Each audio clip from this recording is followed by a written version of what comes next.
Hi friends, welcome back to చోటు creations. Friends, వంకాయలతో chutney ఎలా చేసుకోవాలో ఈ వీడియోలో మీకు చూపిస్తున్నాను.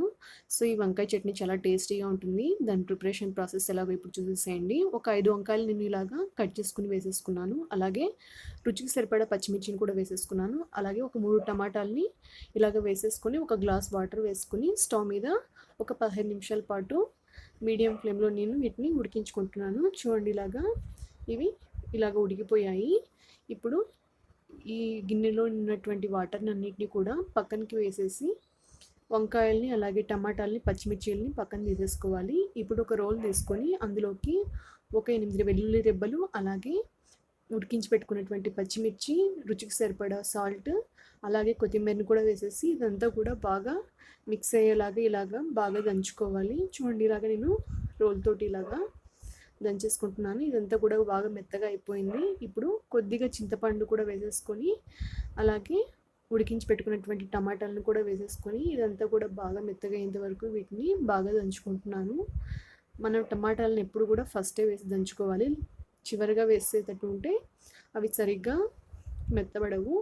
ఇప్పుడు ముందుగా ఉడికించి పెట్టుకున్నటువంటి వంకాయలను కూడా వేసేసి ఇదంతా కూడా బాగా మెత్తగా అయ్యేంత వరకు మరొకసారి ఇలాగా రోల్ తోటి మంచిగా దంచుకుంటున్నాను. చూడండి, ఇదంతా కూడా బాగా మిక్స్ అయిపోయింది.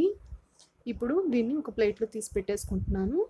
తర్వాత దీనికి పోపు పెట్టేసుకుంటే ఎంతో టేస్టీగా ఉండే వంకాయ చట్నీ రెడీ అయిపోతుంది. చూడండి, ఇప్పుడు ఇదంతా కూడా బాగా మెత్తగా మిక్స్ అయిపోయింది కదా. ఇప్పుడు దీన్ని నేను ఒక ప్లేట్లోకి తీసుకుంటున్నాను. పోపు కోసం ఒక బాణలీలో ఒక 3 టేబుల్ స్పూన్ల ఆయిల్ వేసేసుకుంటున్నాను. ఆయిల్ కొద్దిగా హీట్ ఎక్కాక అందులోకి జీలకర్ర, ఆవాలు, అలాగే ఒక ఎండుమిర్చి, ఒక ఉల్లిపాయను కూడా కట్ చేసి వేసేసుకుంటున్నాను. అలాగే కొద్దిగా కరివేపాకుని వేసేసుకున్నాను. 1/2 టేబుల్ స్పూన్ పసుపు కూడా వేసేసుకుంటున్నాను. ఇప్పుడు ఇవన్నీ కూడా బాగా కలిసేలాగా గరిటె తోటి ఇలా బాగా కలుపుకుంటున్నాను. ఒక 3 నిమిషాల పాటు ఇవి మగ్గించుకోవాలి. చూడండి, ఇప్పుడు ఉల్లిపాయ ముక్కలు కూడా బాగా మగ్గిపోయాయి.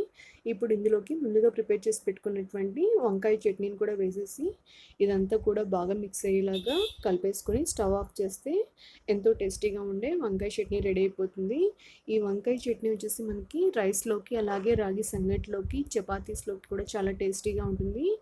సో ఫైనల్గా నేను కొత్తిమీరతో గార్నిష్ చేసేస్తున్నాను. అంతేనండి, ఎంతో టేస్టీగా ఉండే వంకాయ చట్నీ రెడీ అయిపోయింది. సో ఈ రెసిపీ మీరు ట్రై చేయండి. ఎలా ఉందో నాకు కామెంట్ సెక్షన్లో చెప్పండి. నా వీడియోస్ మీకు నచ్చినట్టయితే నా వీడియోస్ని లైక్ చేయండి, షేర్ చేయండి, కామెంట్ చేయండి. నా ఛానల్ని సబ్స్క్రైబ్ చేసుకోవడం మాత్రం మర్చిపోకండి. Thank you.